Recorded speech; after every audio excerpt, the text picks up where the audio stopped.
I'm Coyote Peterson, and I'm about to enter the nettle zone with the Gympie. Ooh, look at all the bumps forming on my arm. Oh my gosh. Man, that is nasty looking.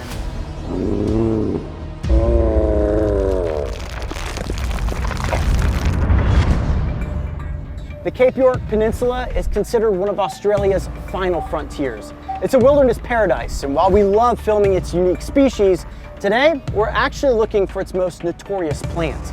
Known as the Gympie, it supposedly has the world's most painful plant sting. Today I'm meeting up with my good friend Ryan. He says he's got Gympies on his land, and he knows that because he's been stung by it before. My goal is going to be to not only find this plant, but clip a leaf and ultimately place it on my forearm to determine just how painful this sting really is.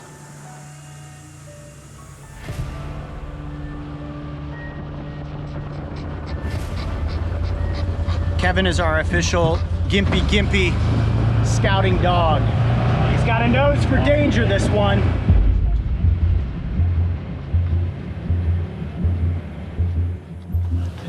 That's it. Oh, way back there. Kevin, what do you think about Gympie leaves? Is this something that a dog would ever want to mess with? Not so much? Now, Ryan, you've been stung by the Gympie before. Tell us a little bit about your experience. Oh, indeed. I just had it brush my fingers as I was swinging a machete, and pain stayed with me for about 3 months. Wow. Yeah. So I may be in for some serious pain today, given what the Gympie is going to do to me. Now, what I want to do is extract the right size leaf. You can see some of these leaves are massive. I mean, bigger than a human head. So I could see how if you had an accident out there clearing bush trails, or if you slipped and fell into one of these plants, it's going to be endgame for you. But for me, I'm looking to get a leaf that's just the right size to fit on my forearm. It seems like I'll have no trouble picking the leaf of my choice. So I got a couple things I'm going to use. I'm going to be wearing sunglasses and wearing protective gloves. I also have with me a couple of plastic bags, and we'll be in good shape. Are you going to follow in with me just a short ways, or are you going to film from here? I'm going to film from here. Okay. Probably smart, right? I'm wearing shorts as well. Yeah, okay. I'm actually going to put bandana over my face too, just so that nothing breathes into my nose. The bandana, the glasses, the hat, the gloves, hopefully this will protect me. I don't want to get nettled before the right timing.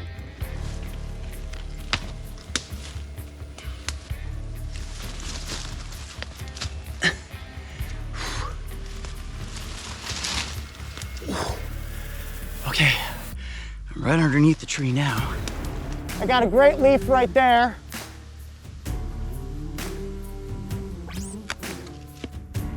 There it is. That's the Gympie leaf right there. All right, let's get out of the underbrush here. It's time to get this experiment underway. Woo. Sample number 1, secured. It is a very unassuming looking leaf, I have to admit. On the underside, you can see all those veins that run through. And what you can't see with the naked eye are these very small nettles, much smaller than the nettles of the giant stinging tree leaf. You got those jagged edges around the outer rim, and if you hold it up like this, it's almost heart-shaped. But there's no love that comes from this leaf, only pain. Now, I've read many stories about the Gympie in preparation for this episode. Honestly, this is the most fabled plant, I think, on the face of the planet. There are stories that date back all the way to the mid-1800s of early explorers running into this plant, the pain being so bad that they wanted to cut off their body part that was inflicted by those nettles. I even read a couple of cases where people's horses ran into the nettles and the horses ended up dying within a matter of hours. Now, what I want to do next is give you guys an up-close look at what are called the trichomes. That's what's actually harboring that neurotoxic venom. When you really break it down, those trichomes are little hypodermic needles, almost like snake fangs. And the second they touch my skin and the tip breaks off, that venom is going to slowly be working its way into my system. Now, for context and for safety, we do have a full first aid kit with us. We also have an epinephrine pen. There have been multiple cases of people being nettled by this plant who have gone into cardiac arrest. So we want to be extra careful. I don't think it's going to be that bad for me, but you never know. Certainly in Australia, this is biological landmine number 101. And there is an indigenous people's remedy for how to remove those nettles if you find yourself in worst case scenario. I'm going to show you how to do that, but first we actually have to get the nettles into my skin. Oh, I can feel myself really wanting to drag this one out. I'm told this is going to be one of the most painful experiences I have ever been through. Bullet ant, execution wasp, giant hornet, hand in a box full of angry yellow jackets. If this surpasses the yellow jackets, it's about to be the worst pain day I have ever gone through. And it's amazing that this is quite possibly going to come from a leaf. We think of it being animals on our planet that are the things that are going to be the most dangerous biological landmines. You never think about it actually being something like a plant. Now, to induce the nettling, all I'm going to do is basically brush the leaf up against my skin. Think about it. If you're out there exploring in the wilderness and you brush into one of these, you're gonna feel it. So I don't need to go over the top. Over the top would be slapping it up against my face, rubbing it all over my body. I can tell you this much, if this is gonna put me in pain for several hours, if not possibly weeks, I think I'm just going to take a test drive with the Gympie. From what everybody tells me, it's gonna be one wild ride. I'm gonna move this off the table, take off this glove. My poor forearm, it's taken a lot of beatings on this trip to Australia. And you may see a red dot in the center of my forearm right now. That's actually still a sting left over from the bulldog ant. So we're just gonna add a little poison on top of the pain as it is. Okay, here we go. I'm Coyote Peterson, and I'm about to enter the nettle zone with the Gympie. 1, 2, 3.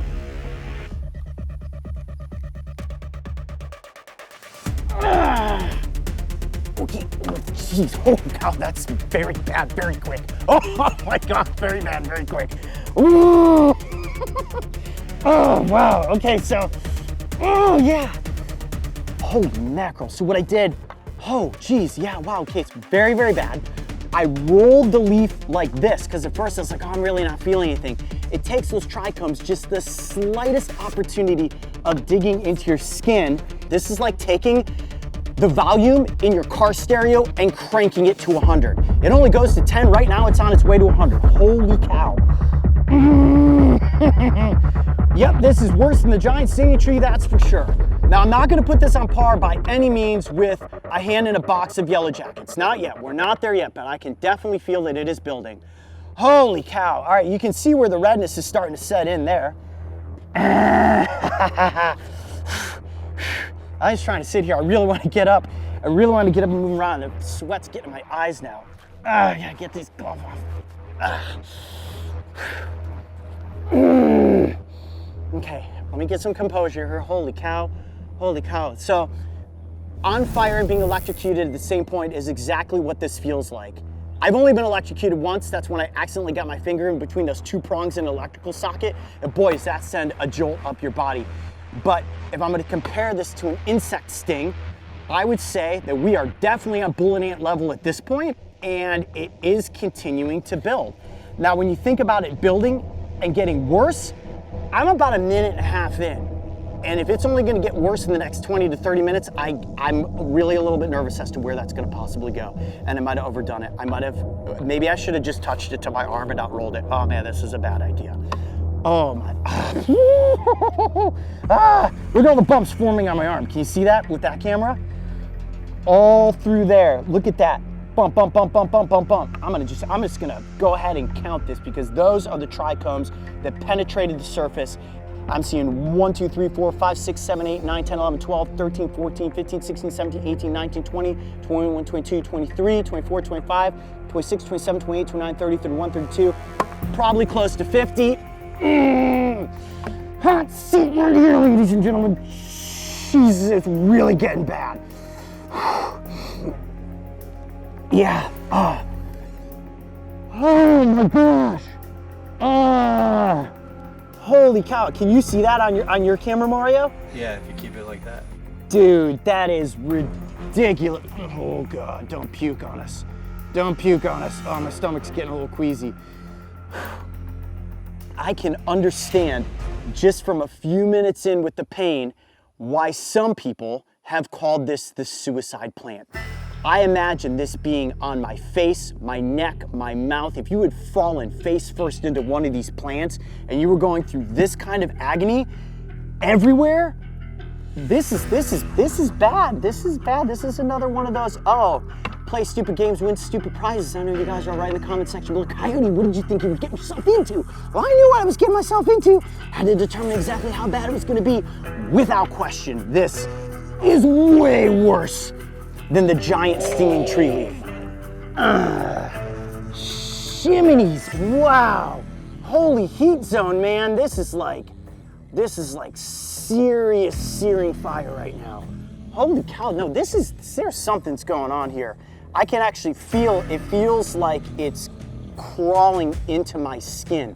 So similar to a jellyfish, the nematophores on a jellyfish, and the way once they penetrate your upper epidermis layer and start to get in there, they're working their way in. And those trichomes are slowly releasing small bursts of neurotoxic venom. So every time they set off, almost like a landmine, I'm feeling that jolt of burning electricity going up and down my forearm. Got that shot yet? That's a good angle right there. Yeah, I bet it is. Hold steady. Start pouring down rain. It's gonna rain? Yeah. We're trying to get this scene all roped in before the storm comes in. Now, it's important to note that we're gonna have to gauge out the pacing of this over the course of the next 20 to 30 minutes. So we've got rain coming in. The next piece is the next piece of the scene may be up under an overhang, but the good news is we've got the trichomes in, the venom's taking effect. And I'm gonna try to use the local remedy for removing some of those nettles, but I'm gonna let it set in so I can feel the full effect of the venom before we do that. All right, I'm getting up, I gotta move, holy crap. Ah! Woo!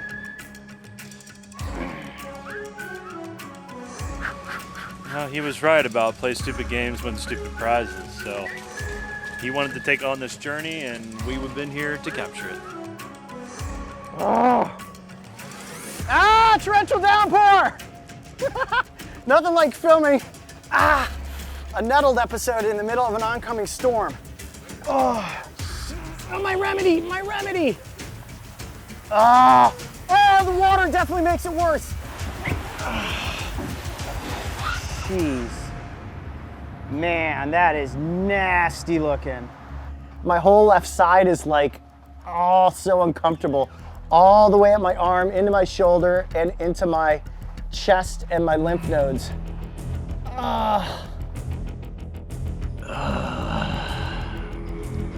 That is the face of a man who is exemplifying true regret. My arm is on fire right now, and it's not just my arm, it's my lymph nodes underneath my armpit and in my groin. It's so uncomfortable. That's my body's lymphatic system basically saying we've got invaders in the body, we gotta get rid of them. Now there is a remedy that indigenous people, the Aboriginal people, will use to help remove the nettles from any stinging plant in Australia. I'm going to try this remedy. I'm looking for anything right now that could possibly provide me relief. I am 30 minutes in. Mentally, I am zapped. My lymph nodes are screaming in pain. My arm is on fire. It might as well have gotten burnt in a furnace. So let's try to do this. If you are out in the wild and you find that you have run into a Gympie or you've run into a giant stinging tree, all you need is a small container. You could use a water bottle, you could use anything, and a little bit of dirt. You want some dirt that's gonna be thick and that's ultimately going to turn into a thick mud that you can cake onto the skin. You want it to be the consistency of a very hearty milkshake. Now, as that dirt begins to dry, as the mud dries, it is going to suck moisture and grip on to the nettles. And then you should be able to peel or rub that off and hopefully take the majority of the nettles with you. So if you're out there in the wild, finding anything with a flat, straight edge. I found the shell earlier. This will work perfectly to scrape the mud at an angle. You don't want to dig in, you want to go at an angle against the mud, the skin, and hopefully that will help to push out some of the nettles. So here we go. Look at that. Just bulldozing it away. Oh, it's still very, very sensitive. Oh, it does feel like it may be getting some of those nettles out though. Oh man, my arm hurts so bad. The whole arm is almost numb at this point. And as the mud was drying, I could actually feel that it was tightening down on the skin, which did provide, strangely enough, a little bit of relief. And the good thing about the mud is that it's also going to suck out a little bit of that toxin from the upper level of the skin. All right. Now, everything that I've read has said that water immediately turns to searing pain. That's because the nerve endings that are being affected by the neurotoxin are still screaming, and cold or heat will just increase that intensity. But I'm gonna go for it. Here we go. Yep, oh wow, jeez, yeah. Okay, I wanna get that off, yeah. The water burns like crazy.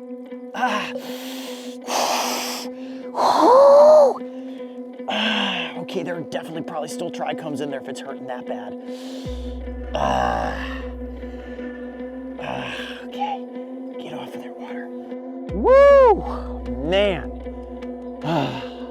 Immediate water contact equals searing pain. But now that I've squeegeed off some of that water, I am feeling a bit of relief. Now, as a secondary effort, if you find yourself out in the wild and this is your immediate solution, getting to a store to use something like wax strips is going to be your best remedy in a nettling, whether that is from the giant stinging leaf or from Gympie. We know because I use wax strips with the giant stinging leaf, and I do have some wax strips with me that I will eventually try if the pain here doesn't begin to subside. Oh, jeez. Oh, that's so painful. It is insane how many of those were still in my skin. And I can tell the difference between hairs and trichomes because my hair is dark colored and the trichomes are clear. And under a macro lens, they look like little tiny snake fangs that inject a lot of neurotoxic venom.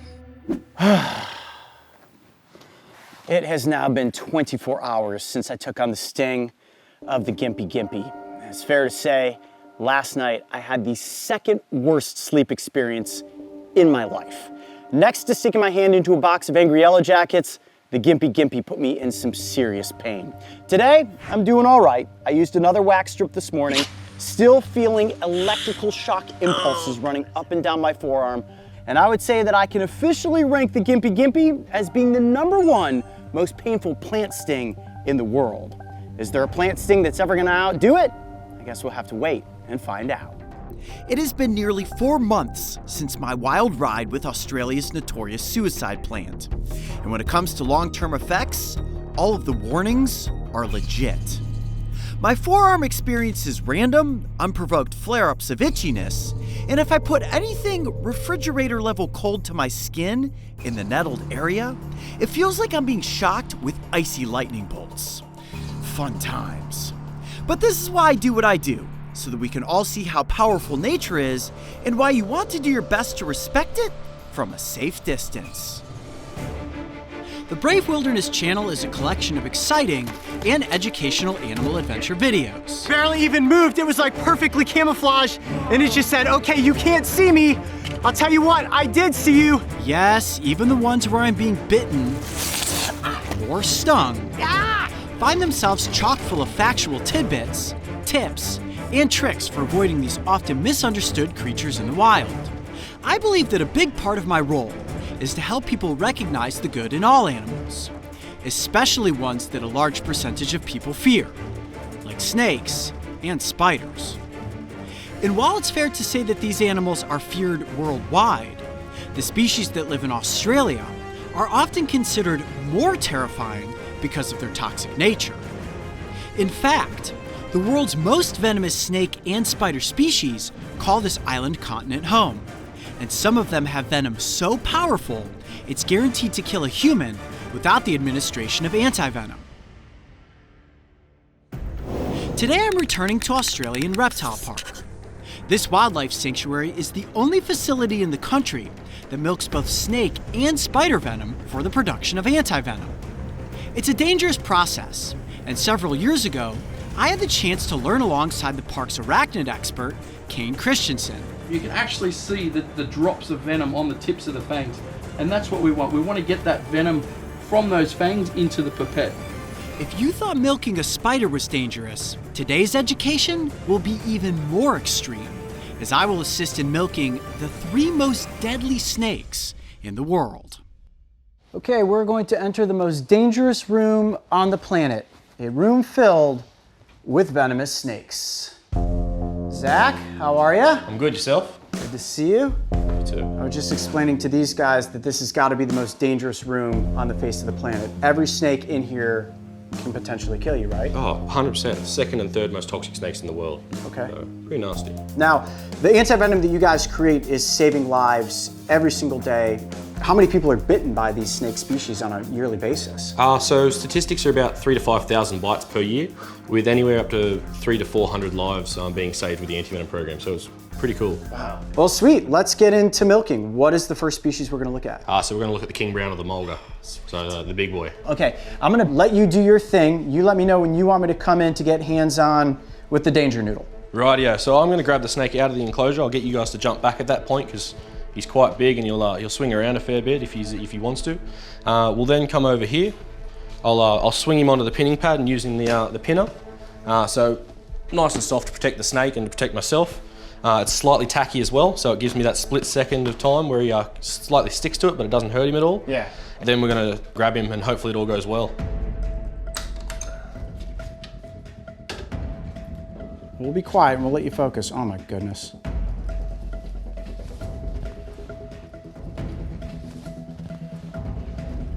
Come on, big boy.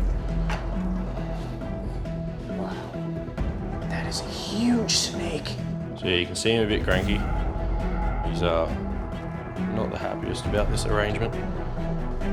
Okay, where would you like me to go? Just Right, so you just hang just there. Okay. I'm going to swing him, and then I'll get you to come in and just grab this back end for me. Because once I get him by the head, he's not going to be happy. Yep, go ahead, just focus, do what you're doing. Grab the body. Yep. Got him. Oh my gosh, it is so powerful. Come over here. Yeah, that is a big mulga right there. Right, yeah. So now the trick is he's not a stupid animal. He wants to like me, not the jar. Just take your finger as the target.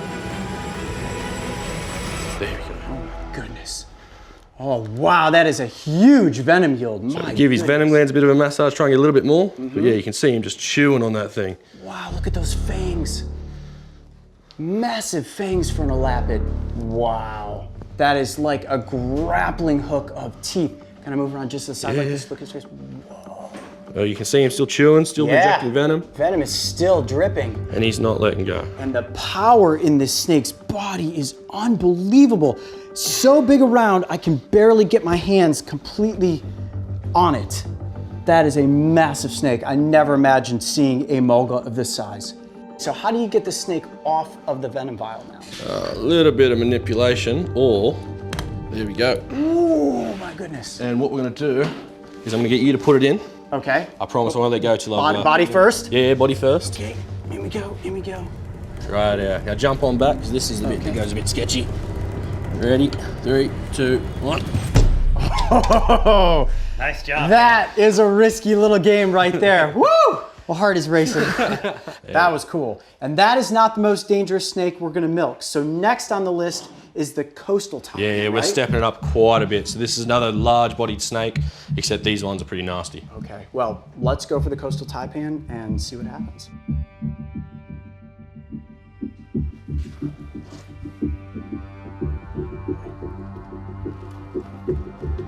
Wow, this snake is big too. So normally we cool him down a little bit, so he's a little bit unsure what's happening. but that might work to our advantage. Okay, ready? Yep. Go. Wait. Yep, grab him. Okay, got him. Oh, yeah. What a cool looking snake. So ready? Yeah, I got pretty good at holding on his body here. Ooh. Wow. Give those venom glands a little bit of a squeeze. Holy mackerel, that looks like more venom than the King Brown. Yeah, You're right, and you said he's the record holder for largest venom yield. Yeah, so this guy's a pretty special animal. That is a bad time. So if you were to be bitten by this snake and have that much venom go into you, do you think there's a chance you're gonna survive? It wouldn't be a very good chance. Okay. Just the sheer amount would almost drown your system. That's a phenomenal amount and hugely toxic. It's rather hard to find a coastal taipan, is it not? Yeah, they're pretty secretive, but it's when you're out bushwalking, you jump over a log and they just get a bit spooked. There you go. Okay. Ready to take him off the vial? Yeah, I'm getting a bit nervous now, but Yeah. he's a bit cranky. Okay. So, Same process. same again, yeah, I'll body get you to going put the back first. end in. So much power in the body of that snake. So streamlined. Love those scales. Okay. Right, so get that tail in. Going in. Okay. 3, 2, 1. 2 down and 1 more to go. And now we're Next stepping it one up again. Is the most dangerous snake in the world. That was intense. Oh, bringing in the stairs for this one. Yeah, I'm not quite that tall. And he's here waiting.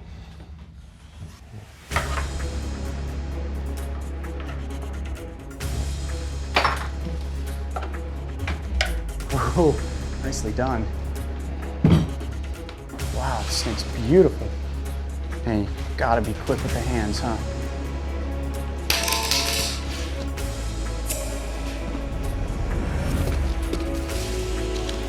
Wait. Yep. Your grip? Man, Yeah. look at that. Ready? Yep. Set.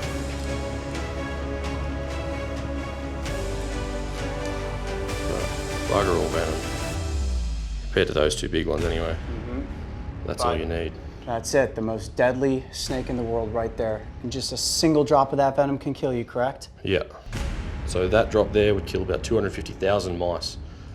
It's amazing to be hands-on with a snake that is this dangerous. I mean, even if I saw one of these in the wild, I don't think I would ever try to interact with it. I mean, we would film it from a safe distance, would never even think about catching it or heading it or certainly taking a look at those fangs. And you know, the fangs are not nearly as big as the other species, but man, to just know that that venom is so incredibly toxic. And how many people are bitten by this snake every year? Very, very little. So these are found out in the middle of basically Australia. No one goes out there unless they're looking for these guys. And normally if they're looking for them, they know what they're doing.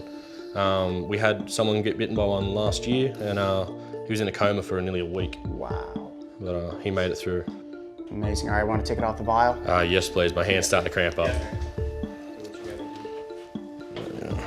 Okay. I'll take this one just because we're up on top. Yeah. I am not going to climb up there with you. Woo! I'm sweating. You're not the only one. Okay, ready? Steady. I thought he'd come back out then. Not a ton in there, but just that much would kill you. So, it's a dangerous job, and it takes incredible focus, precision, and a lot of guts to do this on a weekly basis. But how rewarding is it to know that this venom is going towards saving the lives of anyone that's bitten by one of these snakes? Oh, it's awesome knowing that I have an active part in saving lives. Like me and Kane, we always say we're not smart enough to be brain surgeons, but we can save lives with the anti-venom programs we have. I've had people come in, and it generally happens on your worst week when everything's going wrong, and they'll come in and go, "Oh, you're the reason I'm here," or "You're the reason I'm able to bring my kids here." It's an incredible feeling. It just gives you chills. Like I've got goosebumps just talking about it. It's awesome. Well, Zach, thank you so much for having us behind the scenes More here than welcome. today at the Australian Reptile Park, where we got to milk 3 of the most deadly snakes on the planet. Every year, a collision course with fate finds dozens of adventure seekers, outdoor enthusiasts, and even backyard gardeners bitten by one of Australia's most deadly creatures.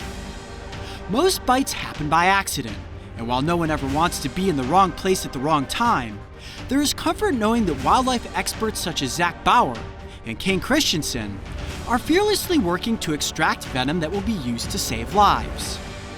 The creation of anti-venom is a fascinating science. And if you would like to learn more information about Australian Reptile Park's milking program, make sure to visit their website. Killer bees. It's a term that swarmed the United States in the early 90s, blanketing the nation with a fear that being covered and stung to death by Africanized honeybees was a possible and very painful doom. And while people do die from bee stings every year due to rare allergic reactions, the term killer bee is nothing more than an overly hyped media headline. Early morning, the deserts of Arizona. Today we are out in a bee yard getting ready to check some hives to determine if they have been reprogrammed from angry Africanized killer bees and into a more docile stock. You would never want to approach a colony of bees in the wild. So today, I will be working alongside my good friend, honeybee farmer and conservationist, Chris Brinton. This guy knows bees. Chris has dedicated his life to honeybee conservation by safely capturing aggressive Africanized colonies and genetically reprogramming them into calm European colonies. The easiest way to explain it is that he removes the angry Africanized queen from the hive and replaces her with a friendly European queen. Eventually, the friendly queen's genetics are passed on. The colony becomes docile and ultimately safer for a honey farmer to work with. This process takes time, but it's incredibly effective.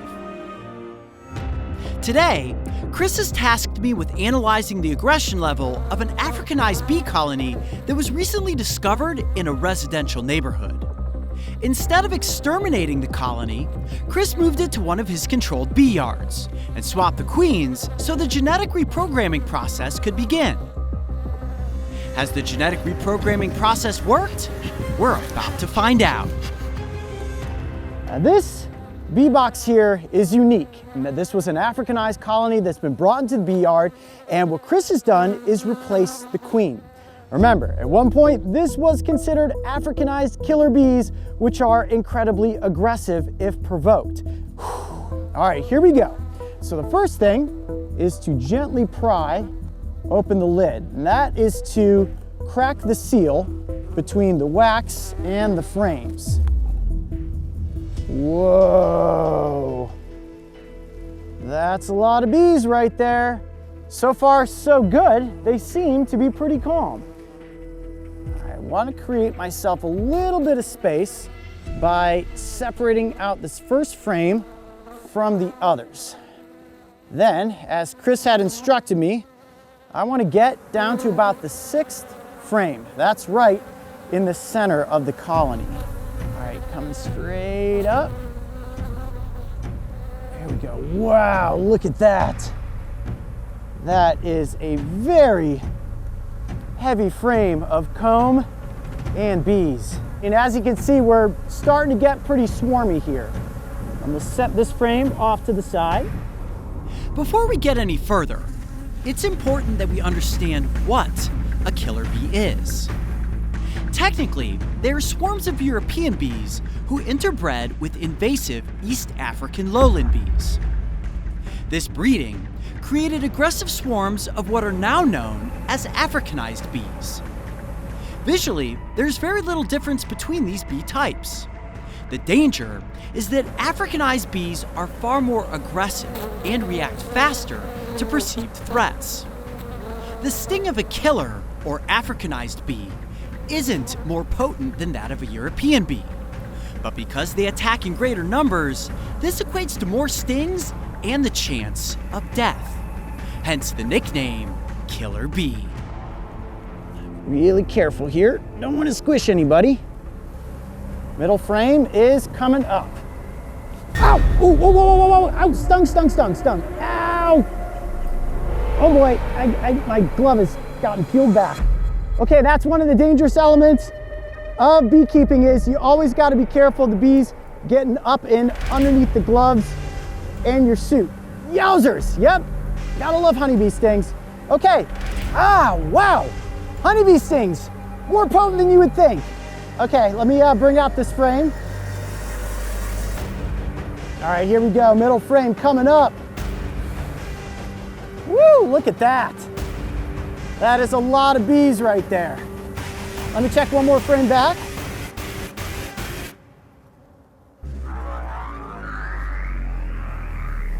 All right, next frame coming up. That is a lot of healthy looking bees right there. At this point, we are pretty much stuck right in a swarm of bees. Now, if I were to gauge the level of aggression that is happening right here, I'd say it's somewhere right in between. Not necessarily as aggressive as you would imagine a swarm of killer bees to be, which tells me that this queen is doing her job. She is successfully reprogramming a lot of this colony into being more docile. Now, I was stung once in the process, but really that was sort of my own fault. My bee suit came peeled back from my gloves and I was inadvertently stung. But I'm not getting attacked to the point where the bees are latching onto me and inflicting a bunch of stings. So that is actually a really, really good thing. That means that this colony is on its way to being genetically reprogrammed and will ultimately be a more friendly, docile stock of bees for producing honey. All right, I would say the colony looks healthy, so now it's a matter of getting the frames back into place and closing up the box. It's definitely intimidating to be surrounded by this many bees, that's without question. But when you think about it, beekeepers are doing this every single day to help with the production of honey. And you're gonna get stung every once in a while, it's inevitable. Okay, so now that we've got the frames back in place, I wanna make sure that they are balanced and even. I wanna gently move the bees away from the edge of the box. Make sure they're all kind of tucked back down in there. Don't want anybody to get squished. And last but not least, we put the lid back on. And you want to do it at a little bit of an angle so that you can kind of push any last bees out of the way really gently, and voila, there we go. It's important to remember that all bees are going to defend their colony. Out in the wild, if there were to be a bear that comes into the environment and tries to break into a hive to get honey, the bees sting as a natural defense to ward off anything that's either after their queen or after their production of honey. So it's not abnormal for the bees to be swarming around me. The good sign is that the bees are not aggressively attacking. And that's a day in the life of a beekeeper. Now, it's time to treat that sting. During the summer months, stings most commonly occur when humans accidentally step on a honeybee that is pollinating a flowering plant. Now, before we get to treating the sting, here are a few things you should know. First is that only female bees can sting. Now, it's obvious the stinger is very sharp, but did you know that unlike wasps and hornets, honeybee stingers are barbed, and as a result, they become lodged in their victim's skin, which can allow for a larger dose of venom. The venom itself is made up of mostly water and the following proteins. Simply put, it's a chemical cocktail that causes pain, swelling, itching, and an extreme level of discomfort that can be thought of as nature's way to teach you a lesson that you will never forget. So now it's time to show you how to properly treat a bee sting. The first thing you want to do is be brave and stay calm. Pay attention to how your body is reacting. If you notice that the swelling is getting really extreme really quickly, or you start having trouble breathing, it feels like your throat is swelling up, that means you're having an allergic reaction. So you want to seek medical attention as quickly as possible. In most instances, it's just going to be a little localized pain and swelling, exactly like what I'm going through right now. Now, in my arm, we still have a stinger lodged into the skin. And the best way to remove a bee stinger is to simply slide it out with the edge of your fingernail. Wow, that was really in there. And there you have it, right on the tip of my finger there. I don't know if you can see that. That is a pretty long, sharp, needle-like stinger. Now, if you are at home and you have access to soap and water, it's always best to wash off the sting site thoroughly before you go forward with any further medical treatment.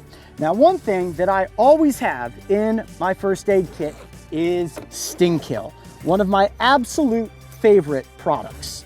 And Sting Kill comes in a number of different forms, including Sting Kill wipes. These are fantastic. And then, of course, the neon green Sting Kill vials. These are my favorites. Now, what I'm gonna use first is one of the wipes. You can see this is just a little bit of gauze soaked in the Sting Kill formula, which contains benzocaine and menthol, and you wanna just gently wipe it over the site. Oh, that is soothing. Now, the coolness immediately alleviates the sting, and it also just puts a little bit of comfort in your mind to say, okay, there goes that sting. Now it's not nearly as painful. And you can see that my arm is quite swollen all in this area. The skin is taut, and that's perfect. Now, if your sting is still bugging you, you can go all the way to the vial. Now, it's in a little plastic capsule, and all you need to do is peel that out of its packaging. Now, the actual serum itself is encased in glass and plastic, and what you want to do is squeeze the plastic to crack the glass, and then just shake it up. And eventually, that's going to work itself down into the gauze pad, just like that. And you want to apply it directly to the sting zone. Oh yeah, that is instant cooling relief. Now you want to sit back, relax in a nice, calm, cool environment, maybe even have a popsicle, watch your favorite TV show, or maybe some Brave Wilderness episodes on YouTube, and pay attention to the swelling. Pay attention to your personal symptoms, and if you feel like the reaction is getting worse, I do recommend seeking medical attention. But for the most part, a honeybee sting is going to be nothing more than a painful situation that's going to last for a short amount of time. Then you can say to yourself, hey, just like Coyote, I have entered the sting zone. You're going to have a great story to tell. Well, I'd say that today was incredibly educational. We got to take a look at a killer bee swarm that is being genetically reprogrammed and is becoming a more docile colony for the production of honey. And you'll learn what to do if you get stung this summer by a honeybee. The threat of being swarmed and stung to death by killer bees is not something you need to worry about this summer. And if it makes you feel even better, to date, Chris has captured thousands of aggressive killer bee swarms. And once introduced to a docile European queen, every single colony has been successfully reprogrammed. It's important to remember that honeybees are not out to get you. They simply want to be left alone to do their job pollinating our planet, which ultimately helps in the production of many foods we eat. Yet accidental stings do happen. So if you find yourself facing the uncomfortably potent venom of a honeybee, just remember, be brave and stay calm, because the first aid is quick and simple. Sitting here before me are two capsules. Each holds a spider. Now, one of them is completely harmless, and the other hails as one of the most venomous spider species in the United States. What if I were to tell you that one of these is a recluse? Yes, a recluse. And I will be free handling this dangerous spider very soon. But first, you need to properly identify which is which. This one has long spindly legs, it's brown in coloration, and has a small abdomen. This one is slightly more robust, has a bulbous abdomen and stockier legs. Both spiders are creepy, both spiders are brown, and both of them suffer from a syndrome that I like to call BBS, basic brown spider. Now, the recluse is one of the most misidentified spider species in all of the United States, and that's based on their range, their size, and their similar body structure to other basic brown spiders. Can you tell which is which? Now, if you picked this spider as the recluse, you are absolutely correct. Now, there are several recluse species that exist throughout the United States, the most famous being the brown recluse. This is its close southwestern cousin, the desert recluse. And for simplicity's sake, from here on forward, I'm just going to refer to this arachnid as the recluse. And yes, like I said, I am going to free handle it to see if it lives up to its villainous reputation. When it comes to properly identifying a recluse species, there are 4 helpful aspects to consider, and the first is location. The brown recluse is the most famous of these spiders and is only found in the south central and midwestern United States. Second is size. Recluse spiders are small. If your suspect is larger than a quarter, it's not a recluse. Bigger doesn't always mean more dangerous.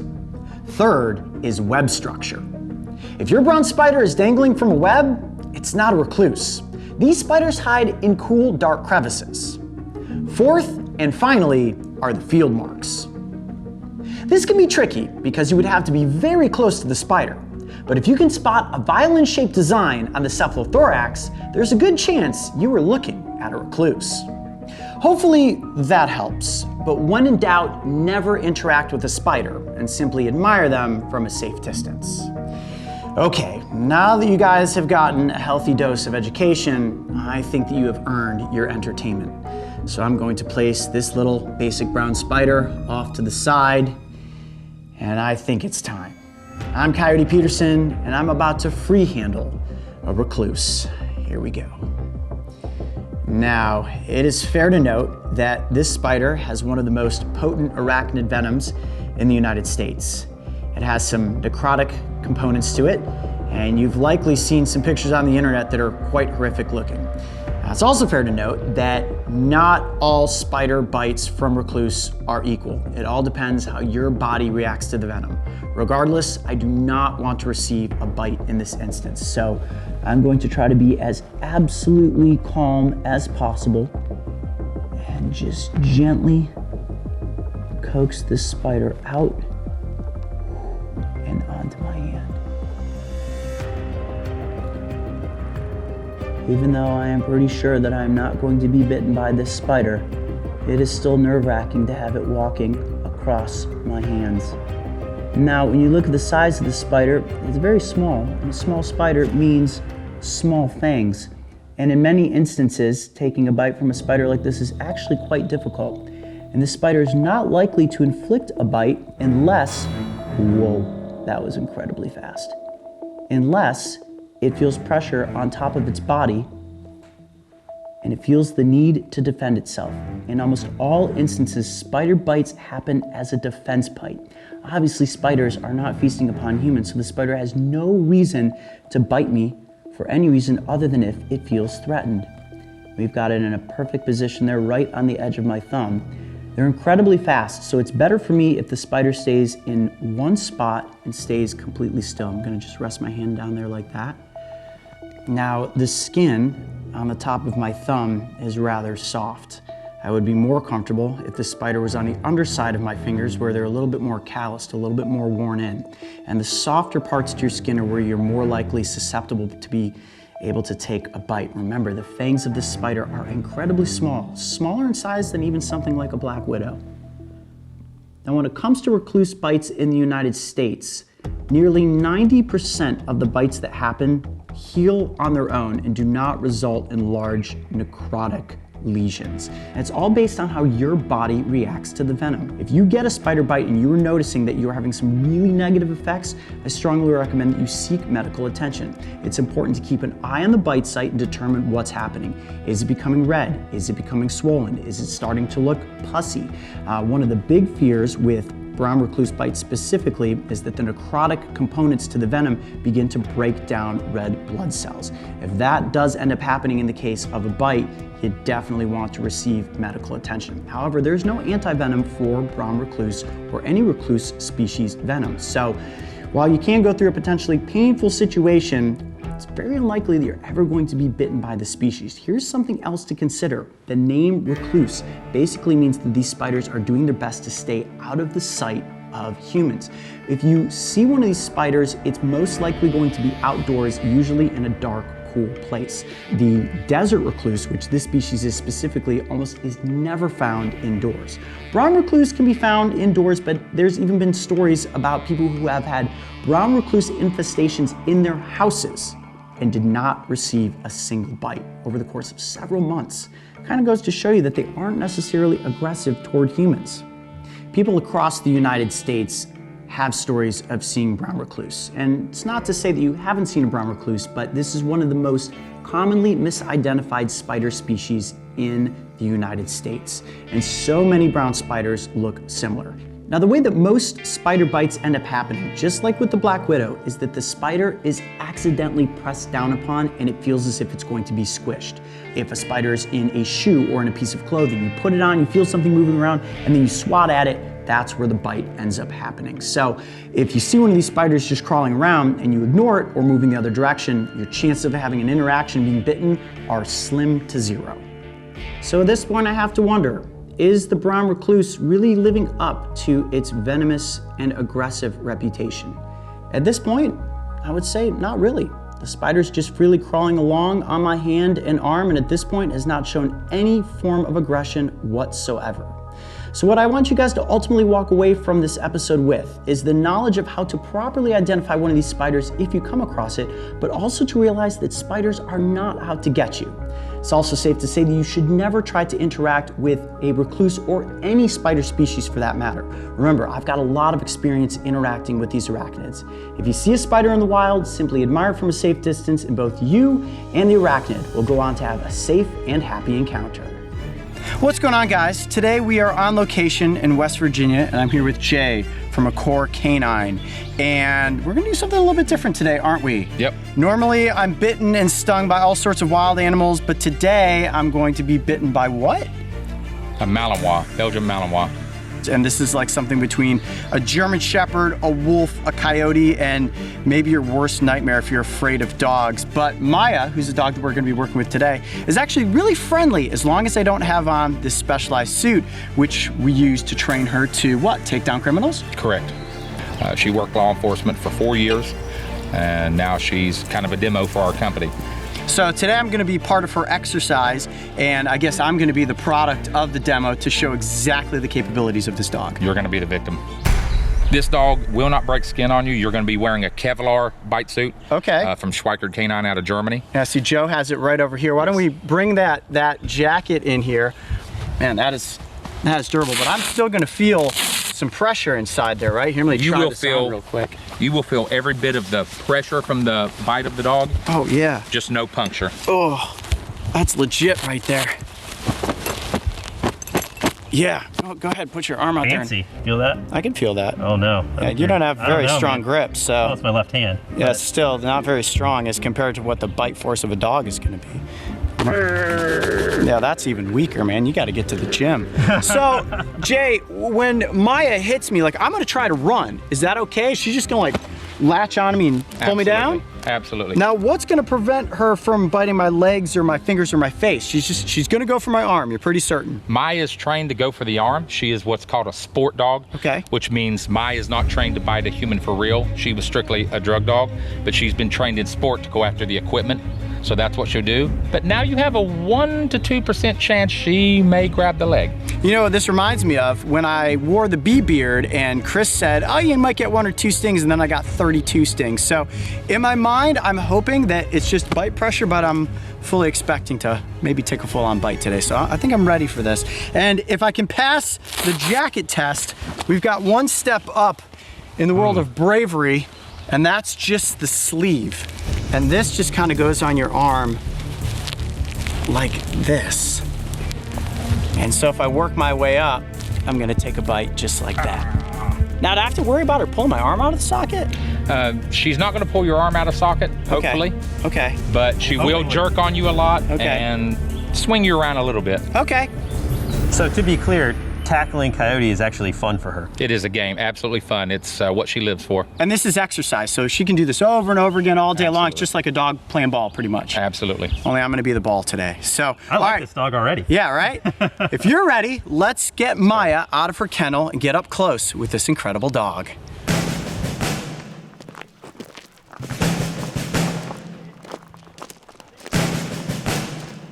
All right, Coyote. Think it's about that time. You get nervous? A little bit.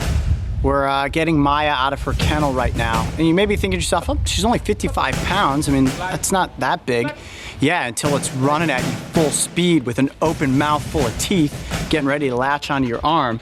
I'm still thinking I'm gonna get pretty far before she takes me down. And I guess what I'm just trying to determine now is like, when she grabs me, is she gonna actually take me down to the ground, or am I gonna be able to take that hit like this, stumble, and have her latching onto me? So it's gonna be really interesting to see how this all goes down.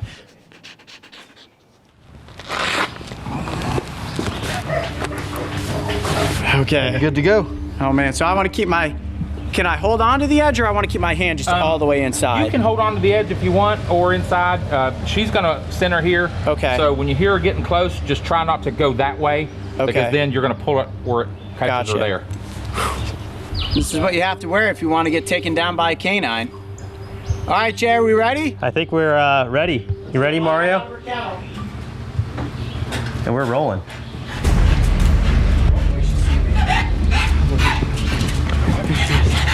Hi, Maya. Hi, Maya. Oh boy. This arm, Maya, right here. This is the one that you want, right here. Right there, that one. I'm Coyote Peterson, and I'm about to enter the mall zone with a canine. You ready? Go for it. 1, 2, I'm running to the telephone pole. 3.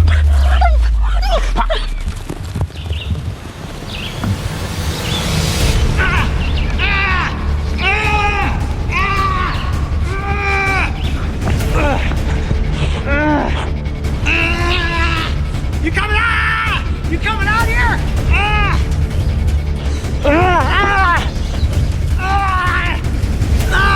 What's it feel like? Oh, it hurts!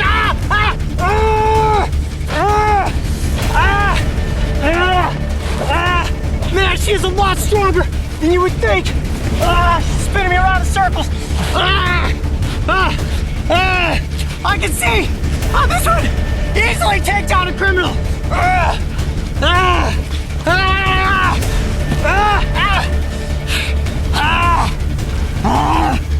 Tap out, tap out.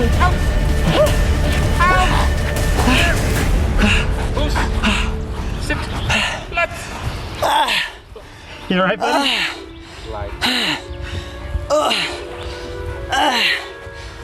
She started low on my arm, moved her way up near my elbow. That hurt the worst, when you can feel the canine teeth actually hitting the bone. Oh, Jay, you weren't kidding, man. That is nice. Ow, my butt, ow. Oh, she bit me in the butt. It's a bad bite. It's a bad bite. Maya. Oh man, well, I got this camera. I don't know, you think I'm ready to move up to just the sleeve? I think we're ready to graduate. You look like you're handling this pretty well. I'm impressed. All right, let's go to the sleeve.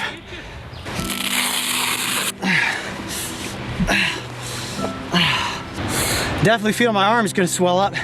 You can see there's a little blood coming out there. All these puncture marks. Definitely hurts. Take it like a champ. You're coming out! You're coming out here! Oh, it hurts!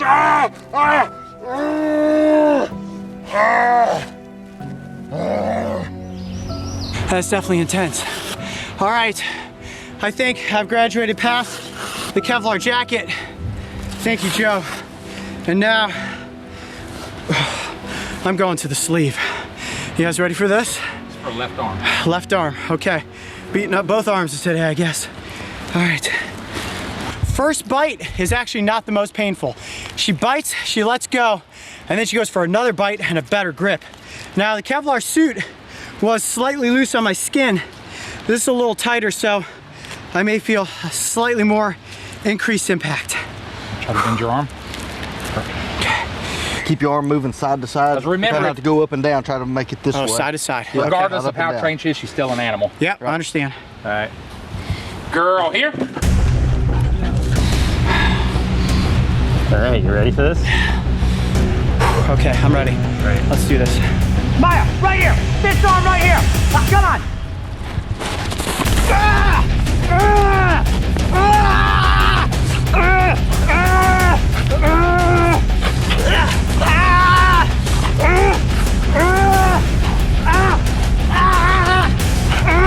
You feel it? Oh yeah. I can definitely feel that. Oh man, she's got a good hold on the sleeve. You feel all the pressure, of the teeth going into my arm. Okay, let's bring it off.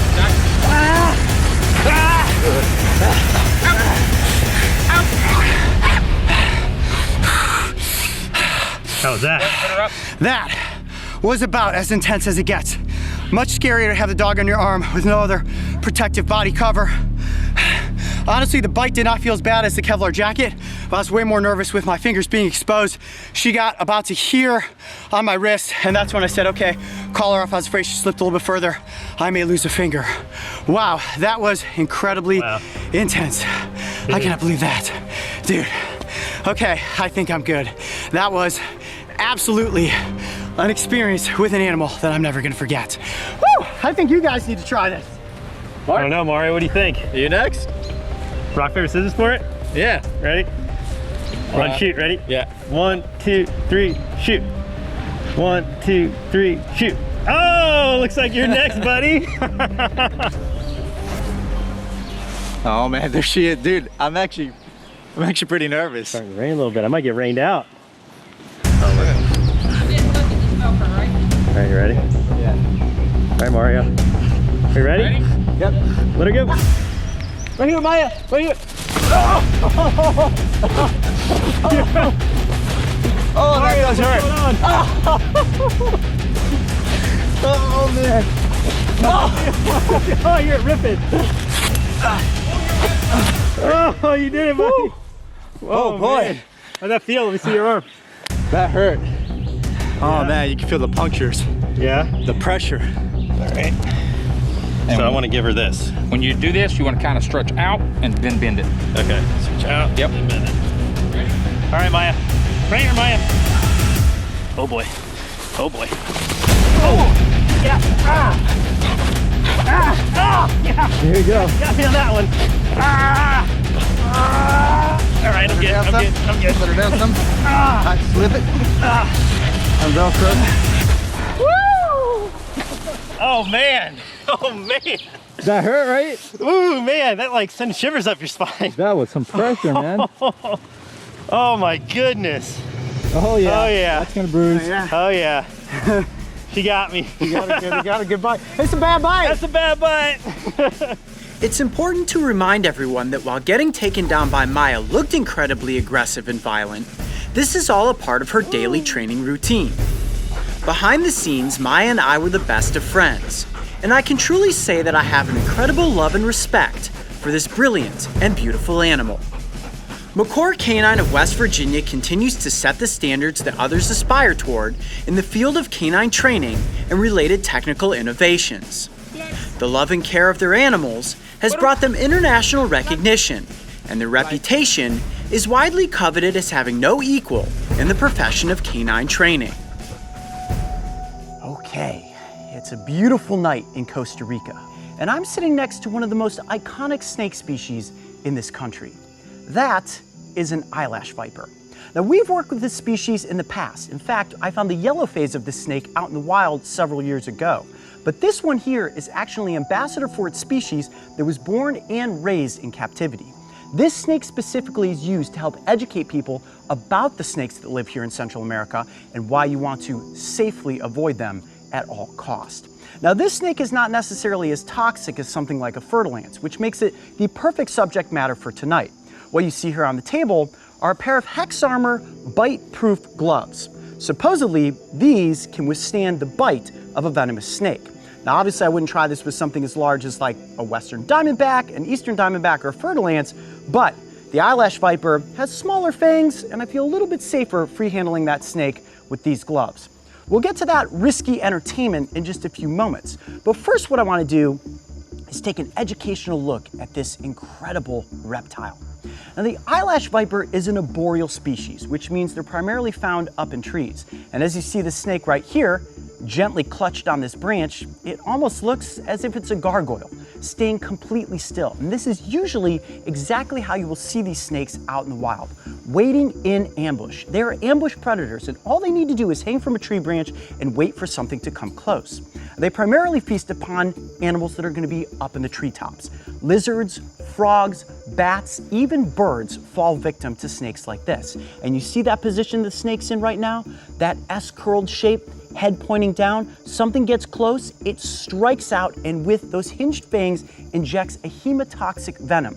Now what's unique about the eyelash vipers as compared to many other pit viper species is that when they bite, they actually lock on. When you think of something like a fertile ant, it's gonna strike out, inflict a bite, let go, and then track its prey once it has succumbed to the venom. But with a snake like this that lives up in the trees, it needs to bite and hold on. If this guy bites a bat and that bat falls out of the tree, the snake's gotta go all the way down to the ground to get it. So this snake wants to bite, hold on, and then it's got its chance for a meal. The name eyelash viper, where does that name come from? If you take a real close look at the face of this snake, you'll see two little modified scales growing just above the eyes. Sort of makes it look like horns, or in this case, a pair of eyelashes. Now scientists believe that these modified scales perhaps help them navigate through the arboreal environment, maybe pushing away plant matter or possibly to help keep them camouflaged. These snakes are incredibly good at keeping themselves hidden within the environment. Now, if you're to go out into the Costa Rican rainforest at night, the thing that's actually dangerous is that if somebody grabs onto a branch, let's say you're moving through the environment and you grip onto something, helping yourself navigate. If one of these snakes is in the tree, that's how you're accidentally bitten. These snakes are not necessarily going to ever be aggressive towards humans unless threatened. However, if you were to unfortunately be bitten, it is a hemotoxic venom, and that means medical emergency. Now, you guys clicked on this video because the thumbnail likely has this snake close to my hand. It's like, oh my gosh, is Coyote going to get bitten by a venomous snake tonight? I'm not attempting to provoke a bite from this snake. The reason that I'm going to try to handle this snake with bite-proof gloves is because it's a fragile species, right? A snake of this size is rather delicate. It's not something that you want to squeeze and hold on to. You don't want to pin its head. You don't want to have complete control of the snake. The idea is that if I can hold it gently with these gloves, it may be a tactic that we use in the future to handle small venomous snakes. Coral snakes, sidewinders, eyelash vipers, these are perfect subject matters for using these bite-proof gloves. I also have to be aware of how close this snake gets to my face. So keeping it out in front of me like this is extremely important. Remember, they've got a rather far reach, and a snake like this can lunge forward nearly 2/3 the length of its body. If I'm bitten in the face by a snake like this, it's going to be a very bad end to my day. It takes a little bit of nerves when you start thinking about handling a venomous snake. And while in the past I've interacted with many different venomous species, to actually be hands-on with one without controlling its head is something that I have not attempted before. So if you're ready, it's time to free handle the eyelash viper. What I'm hoping is that I will be able to get it to just kind of come right out onto my hand. So you see that? The snake is backing its head up ever so slightly. Now that position right there definitely could warrant a bite. But you'll notice the snake is not aggressive in any way whatsoever. It's sensing my hand. Now you see the tongue flicking out. It's investigating me, saying, okay, this is something new in my environment, but it doesn't look like something that I would necessarily want to eat. So I'm going to gently see if I can bring it up. Oh, there we go. Let's see if I can get you to come out here onto my hand. There we go. There we go. Okay, this is going really well so far. Really, really well. There we go. And I just want to make sure that I'm not constraining the snake too much. There we go. Oh, I'm going to keep you right there. That's perfect. I'm very happy about that position. Now, if I just keep my hand like this, you see how it's causing the snake to balance itself into a curled position. That is absolutely perfect. Now, on camera, it's tough to tell exactly how close that snake is to my face. It probably looks closer than it really is, so I don't want any of you to think, Coyote, you've got that pit viper way too close to you. Trust me, guys, it would take a huge jump for it to be able to leap out and get me in the face at this point. It's also why I'm keeping my hand slightly here blocked, just in case something crazy happens. But if I turn it like this, you can really get a great look at that snake's profile. They are just so incredibly beautiful. And like all pit vipers, they have a heat-seeking pit, and this snake is capable of sensing all sorts of different heat registers. So if this snake spots something like a lizard, this snake is using its incredible eyesight to be able to identify animals that do not have warm blood. Notice the vertical pupil. That expands and contracts based on the amount of light in the environment, which helps them to see incredibly well at night. And for anybody that's afraid of snakes, the fear, which is called ophidiophobia, you can see that this is not something that is aggressive toward humans. You may be saying to yourselves, well, Coyote, you said that this snake was born and raised in captivity. Doesn't make a difference, guys. It's behaving the exact same way that one of these snakes would in the wild. If you're not swinging your hand in front of it, if you're not poking at it with a stick, if you're simply admiring it from a safe distance, it will be a great experience. That's probably also a great spot for me to give you guys that stereotypical warning where I say never go out into the environment and try to handle a snake. Now, the people that use these Hex Armor gloves are typically professionals. Anything could happen here. I could be bitten. While I do trust the gloves, I would never want you guys to be in a position where you could accidentally receive a bite from a snake like this.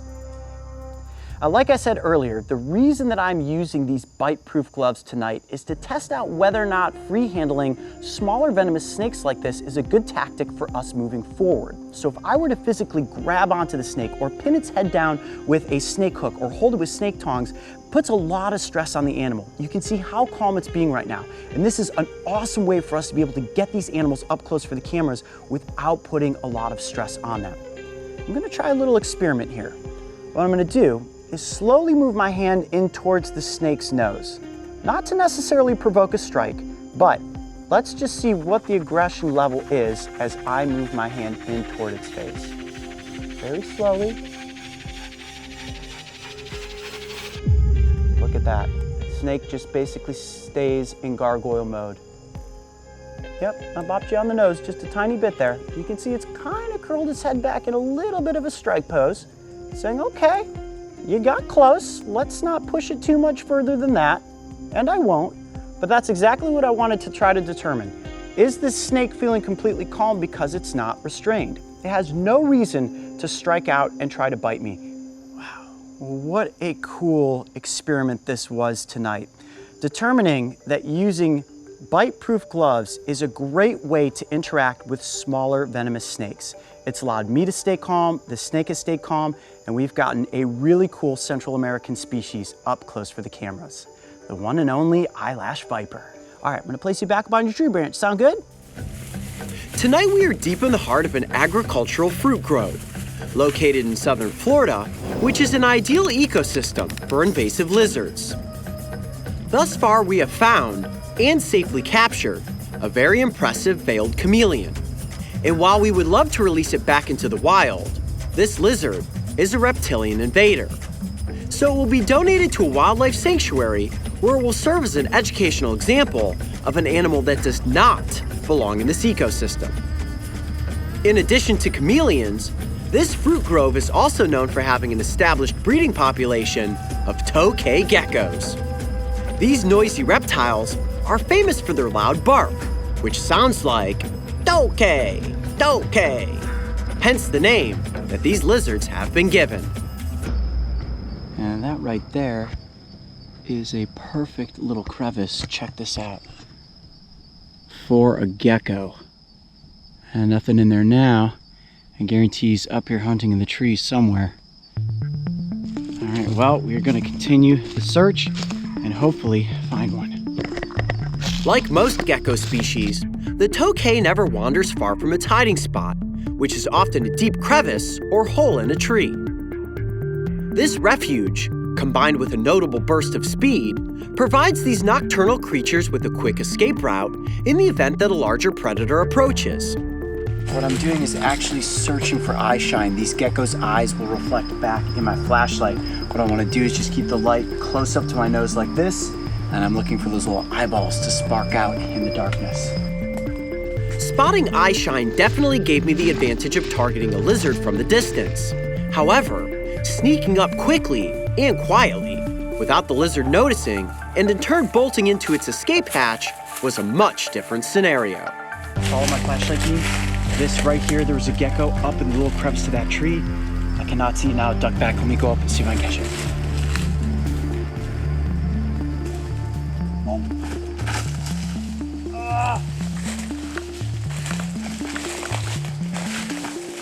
They are quick. I thought he went down the side of the tree. It's like as soon as they hear the footsteps coming, they are off. All right, well, that was just a small one. We're definitely looking for something bigger, but getting any gecko up close for the cameras is a value. All right, let's keep searching. Here we go, right there. Oh. You get it? Nope. Oh, there's a hole right here. He just went down into the hole in that tree. Several missed attempts brought with them a heightened sense of frustration. Yet I refused to give up, and my persistence finally led us to the moment I had been waiting for. A gecko that I could see, but who couldn't see me. I shine right there, side of that tree. Where? Gecko just curves around the side. See that V-shaped tree? Yeah. Come up, come up, come up. There's his tail, Mario. You see it? Yeah, I got nothing. Okay, I'm just gonna go for it. Yeah. Got him! Got it? Yes, got him. Check this out. He's trying to bite me already. Hang on. Come on into the shot. Take a look at that. Nice. There it is. That is a tokay gecko. All right, let me slowly peel this guy up and off of the tree. That is about as good a grab as I can possibly make. Let me just kind of peel his little toes off there. Man. All right, buddy. Man, that's a big gecko. Woo, that is a good gecko. Oh, he's just clinging onto the tree. Got you. There we go. And he is all chompy, trying to get my fingers in his mouth. All right, let me crouch down right here. There you have it. Look at you. Good looking. Oh, my hand is shaking right now. We have had many misses tonight, and unlike frogs, these geckos do not stay still in flashlight shine. They quickly zoom around the side of the tree. Wow, a perfect specimen. Look at the coloration. Grayish blue, light blue, and all of that copper speckling. Oh, he's gonna make, oh, I hear you. You hear that bark? That's what we've been hearing calling all night. And that's actually a defensive warning that if you get your finger close, I'm going to give you one very painful chomp. And go ahead, Mario, and zoom in down the gullet. That is an impressive mouth. Look at the interior coloration.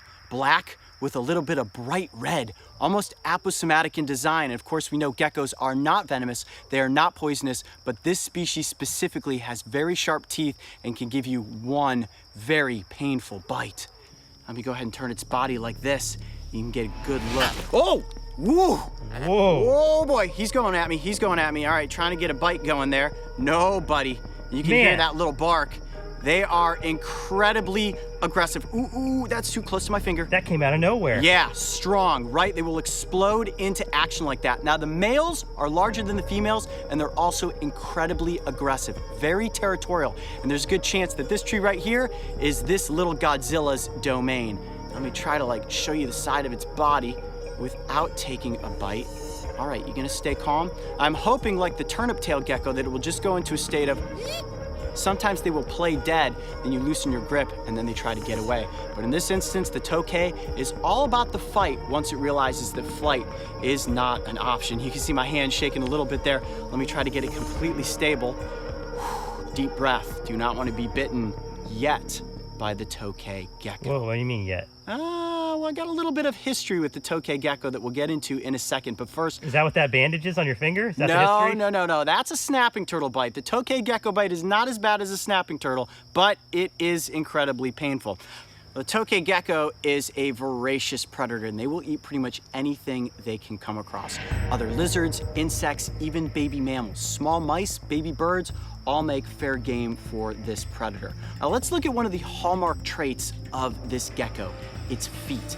These toes are all covered in these little sticky pads. Now at the tips of the toes, they do have claws, and it's a combination of the claws and the sticky pads that allow them to climb over virtually any surface, whether it's up the side of a tree or even across glass. This gecko can stick to anything. Now, the tokay gecko has long been one of my favorite lizard species. And when I was a kid, when I was 10 years old, I wanted one of these as a pet, more than anything. And at the time, my mom didn't know anything about tokay geckos. And she said, if you get straight A's on your report card, I'll let you get one as a pet. So what did I do? I studied and studied and studied, got straight A's on my report card, and the day my mom took me to the pet store to get one of these lizards, the guy that owned the pet store said, not only do these lizards give an incredibly painful bite and hold on, but they also eat a lot of baby mice. And my mom said, no way, we are not getting a lizard that we're gonna have to feed baby mice to. So lo and behold, Coyote left the pet store that day with no pet lizard. But now looking back on it in hindsight, I could definitely see that a lizard like this probably did not make the best pet. I'm sure a lot of you guys out there watching this episode thinking to yourselves, this is such a cool lizard, I want one of these lizards. Honestly guys, the tokay gecko, unless you have the means and the experience to take care of it, not a good pet. That bite is powerful and they are voracious predators. You have to feed them constantly. I know I keep focusing on this whole, oh, the bite is really bad. They bite and hold on. It's just a gecko. Is it really that bad? I don't know, guys. I've never been bitten by a tokay gecko. I've been bitten by many lizard species, but I'm pretty curious. How bad is the bite of the tokay gecko? And if I was still 10 years old and in 4th grade, is this something that would have latched onto my finger and not let go? I know what you guys are all thinking. Coyote, are we gonna enter the bite zone with the tokay gecko? I think we better try it out. You guys ready? Are you seriously gonna do this? I'm gonna do it. I'm just very curious at this point. This is an intentional bite to see how painful is the bite, and are they truly the bulldog of the gecko kingdom, or is this a lizard gonna bite and then let go? So if you guys are ready, it's time to enter the bite zone with the tokay gecko. Hey, Coyote, you want me to spoil the ending for you? It's gonna be bad. Yeah, well, here's what's gonna happen. The lizard's either gonna bite and let go, or it's gonna bite and hold on. The contingency plan is I'm gonna set it down on this log, let go of the lizard's body, and see if it will then let go of my finger. If not, I'm just gonna have a reptile locked onto one of my appendages for the rest of the scene. All right, you guys ready? You sure about this? Yep. Okay. All right, you have a good shot? All right. Yeah, It's all you. This is what we call curiosity chomped the coyote. I'm Coyote Peterson, and I'm about to enter the bite zone with the tokay gecko. Ready? 1, 2, 3. Ow! Ooh! Yeah! Yee! Ha! Ha! Ooh! Ha ha! A bite and let go. Yeah, go ahead and zoom in on my finger there, Mario. And that is the result of a tokay gecko bite. I knew this was gonna happen. Why did you need to do that? Curiosity, guys. I had to know, is the bite of the tokay gecko really that bad? Did 10-year-old Coyote deserve to have a gecko? He got straight A's on his report card.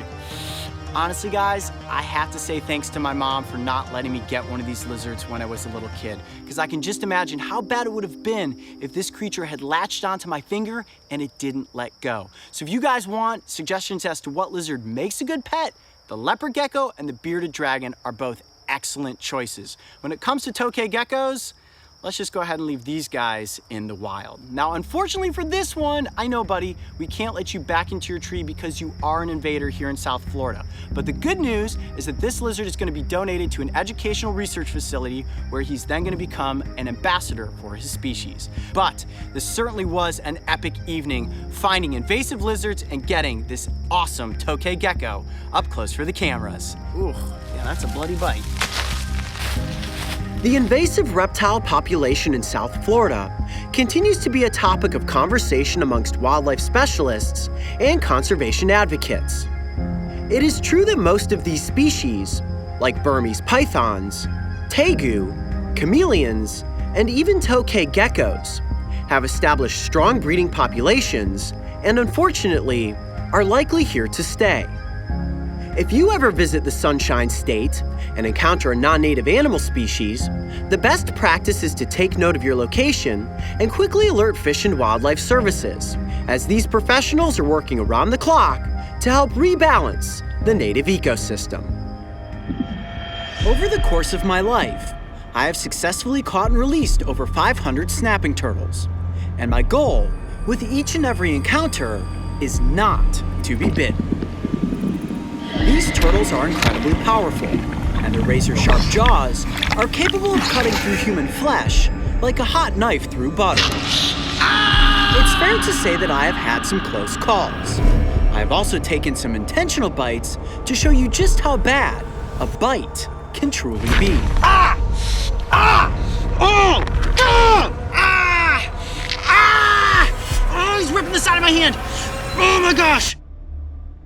And as we are all aware, there have also been some pretty painful and gruesome unintentional bites. No matter how careful you are, or how experienced you may be, accidents in the heat of action do occasionally happen. Get ready to witness the worst snapping turtle bite I have ever taken. Oh, if you're squeamish, I will warn you now, there will be blood. Okay, got another turtle right around me. Okay, trying not to get bitten by another turtle. I got a turtle underneath me right now. Hold on. Huge turtle underneath my foot, huge turtle in hand. Okay, this is definitely a dangerous scenario right here. Well, it is another beautifully sunny day here in Columbus, Ohio, and we are out searching for snapping turtles. I'm back at Blacklick Woods, Ashton Pond, where some of the largest turtles in the state currently reside. You guys know the turtle I'm looking for. Maybe you remember a little episode where I caught Stumpbeak. This is where he lives, and right now I've been scouting with the binoculars and have seen several turtles moving about. Some on the back side of the pond and some over here. Which one of them is Stumpbeak? I'm not sure yet, but with any luck, we're gonna catch him and weigh him again and see if he is crested close to 60 pounds in weight. Now this is gonna be a very difficult scenario for me because I'm gonna have to go out on the kayak and be extremely stealthy. These turtles are very much in tune with their environment, and the second that they hear somebody trudging through, they immediately dive down into the murky abyss. So, me walking along the edges of this pond, not possible. Me in a kayak sneaking up in stealth mode, with any luck, we're gonna land ourselves a giant. Blacklick Woods is home to some very large dragons, including the infamous Stumpbeak. I was originally introduced to this turtle by wildlife photographer Carl Hassel, who captured photographic evidence of this giant reptile several years ago. During the first season of Dragon Tales, I managed to land the beast, and he tipped the scales at 54 pounds. So I'm curious to learn how much he has grown in 3 years. There he is. Right back there underneath that log, I see Stumpbeak. He is actually moving into the shallows, likely claiming dominance of that territory. And again, right now it's breeding season, guys, so these snapping turtles are duking it out, dragon power, fighting each other for the rights to breeding territory. And the giant has just moved back into that corner. Okay, let's get in the kayak. I gotta catch him now. If I could land this behemoth for a second time, there was a chance he could become the living world record for a wild-caught common snapping turtle. The record currently hails at 76.5 pounds and dates back to the year 1988. Could this turtle, who we all know as Stumpbeak, have gained 23 pounds in 3 years? Look at how massive this turtle is. Only a successful catch would tell. I'm halfway through the pond right now. I could just see the carapace breached on the other side of that log. Okay, we're gonna sneak in real quiet here.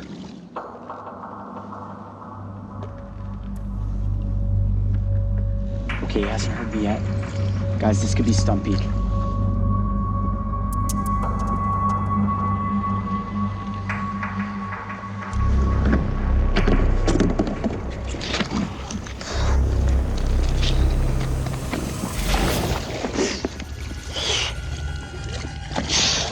There he is! There he is!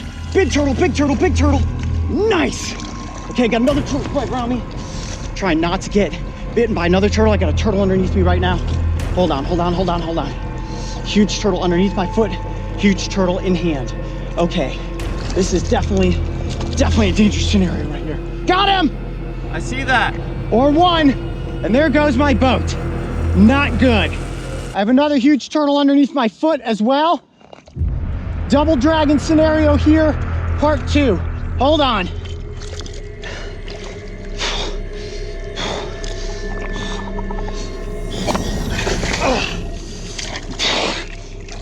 Ow! Took a bite. Bad bite.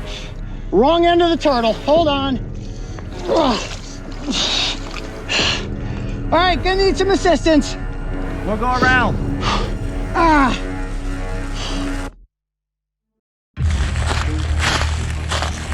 Shoot, I really want to get this turtle too.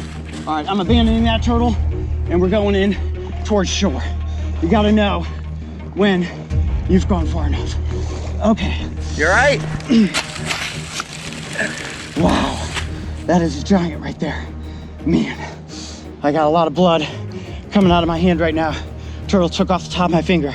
Most dangerous thing you can ever do is reach your finger down into the water after a turtle. All right, this is gonna need some first aid. We're gonna bring this turtle around and get him up close. We got ourselves a giant here. Yeah, I'm good. That's a big turtle. Unfortunately, it is not Stumpbeak. It's just another one of the giants that lives here at Ashton Pond. Oh boy. It may have been Stumpbeak underwater. I reached down, tried to get myself into a double dragon scenario, and it took the top of my finger off. As you can see, it is just the tip hanging on. Okay, let's get up there, let's get my finger wrapped, and let's get the rest of this scene. Woo! Man, I lost my boat. Woo. Well, I literally jumped into the middle of a snapping turtle fight. Two giants battling it out. I didn't realize there were two there until I was up on top of the log and jumped in, and this was the first one I could grab. And I thought, okay, well, I gotta get this turtle at least away from my legs, so I reached down hoping to feel for the top of the carapace, and unfortunately my finger went down just off the side. It turned its head and got my whole finger in its mouth. It's probably worse than it looks, or maybe not as bad as it looks, I don't know which, but when I looked at it when it initially came up, the whole side of my finger is chomped off. You can see the blood coagulating there, and this is exactly why we need to respect snapping turtles from a safe distance, guys. Well, before I weigh the turtle, first I have to tend to my finger. I'm gonna actually cover him up, and to do that, I'm gonna get this turtle weigh bag wet, just to keep him nice and cool. Here in the sun, he will be fine, but this will also keep him calm and locked in position. You see that? Turtle under bag, he's gonna stay put. Okay, I'm gonna apply first aid to my own finger. And what I have here is a bottle of water, some gauze, a compression bandage, Band-Aid, and a simple pocket knife. What I wanna do is just temporarily get pressure on this, stop the bleeding so that we can finish the presentation and get the weight of this turtle. Like I said, I've not caught this turtle before, so getting its weight is very important. All right, makeshift blood clot right there. And now we can continue on with the presentation of this scene. And I think this is probably a very good point in time to note that snapping turtles, even for somebody like me who is a professional and who's handled hundreds of these turtles, can occasionally get a bite on you. And I'm very lucky that the turtle did not hold onto my finger or get more of it than it did. A few stitches will fix that right up. But right now, let's take a look at this giant. Oh, hey buddy. Oh, now he's got the turtle weigh bag in his mouth. You need that back. Come on, here, I'm gonna pick him up. There we go. Hi, buddy. Look at you. That is about as perfect as it gets for a common snapping turtle specimen. Now, this is not Stumpbeak, but it is very similar in design. The carapace, which as we know is the top of the shell, looks almost identical to Stumpbeak's shell. Now, when I went back there was another turtle, and it may have been Stumpbeak that bit my finger, but this one is equally as handsome looking and certainly as healthy. This is not a 60-pound turtle, but I'm guessing it is probably somewhere close to 50. And like I said, this is a turtle that we do not yet have on record here. But let's take a look at this creature's tail. Let me turn it around for you here like this. Can you see it? Yep. Go ahead and zoom in there. A true dragon tail on this reptile. See if I can bend it down a little bit for you there. Wow, quite the beast. I'll tell you what, it's a lot harder to handle a turtle too when you're missing the tip of your finger, and I'm trying to be really, really careful right now so that I'm not bitten a second time. But look at those front limbs. He is massive. Huge claws, all in perfect condition, perfect beak, eyes fully intact. You guys wanna see what his plastron looks like? Here, let me lift it up for you. See just how healthy this turtle is. Look at its underside there. That is an absolute giant. And as we know, turtles and their relatives have been on the planet for over 200 million years, and you can certainly see the prehistoric nature in this creature. Hi, buddy. I know you would love to get my nose in your mouth. We're gonna try to avoid that today, okay? All right, next thing I wanna do is get the weight of this turtle so we officially have it on record. And to do that, I'm going to set him down very gently here. Hold on just a second there, buddy. Okay, I do have my trusty turtle scale with me. Now this goes up to 50 pounds in weight. I do not believe that this turtle is over 50 pounds, but I am guessing that he is close. You see that? If we hit 50 pounds, it's considered a true swamp monster. I also have my turtle weigh bag here with me. Now to do this, you stay. Sometimes they listen to me. Okay.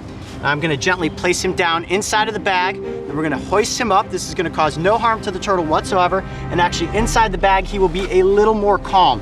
Just like crocodilians, when you keep their eyes covered, don't you bite the bag. Watch your fingers. They oftentimes stay calm. And this is tricky because once he's in the bag, then of course you don't know where the head is, and things can get dangerous. Okay, turtle is in the bag. Head is right there. Now he can still bite through the bag, so we have to be extremely careful. I'm gonna bring the turtle up, and then I'm gonna get the position of the weight. Are you good? 1, 2, 3. Is it maxing it? Nope. Okay, right there. 34 pounds is what he clocks in at. I knew he was under 50, but that is still a really, really good sized snapping turtle. All right, now the tricky part, getting him back out of the bag. Okay, the head's on that side. All right, come on, buddy. Out you go. All right. Oh, I know. Don't bite the bag. Don't bite the bag. Okay. Whoa, what a big boy. There he is. Whew. Tell you what, even at 34 pounds, that is a lot to handle right there. So what are you gonna name him? Well, since it's a new catch, I think we should call him Big Chomper. How about that? Yeah. Awesome. Remember guys, we're still looking for that world record size snapping turtle. So write in the comments section below, send us pictures on social media. I hear you hissing. Show us the pictures of the turtles you've seen, and if it looks like something that could be a world record, we may show up in your city, in your backyard, in your pond to try to land a world record snapping turtle. All right, time to get him back into the water and get me to the hospital to get this finger sewn up. So what did we learn? Well, for starters, I didn't catch Stumpy, so that means it's still a mystery as to whether or not he has grown to world record proportions. I also learned what happens when you blindly reach your hand into the water after a snapping turtle. Ouch! But I got lucky once again, and hopefully my mishap was a clear warning that snapping turtles have the potential to be incredibly dangerous. Truth be told, I never went to the hospital, but instead cleaned the bite thoroughly and kept a close eye on it to make sure that infection did not set in. This was certainly one painful mistake, but in the end, I love turtles, even if they do occasionally try to bite my fingers off.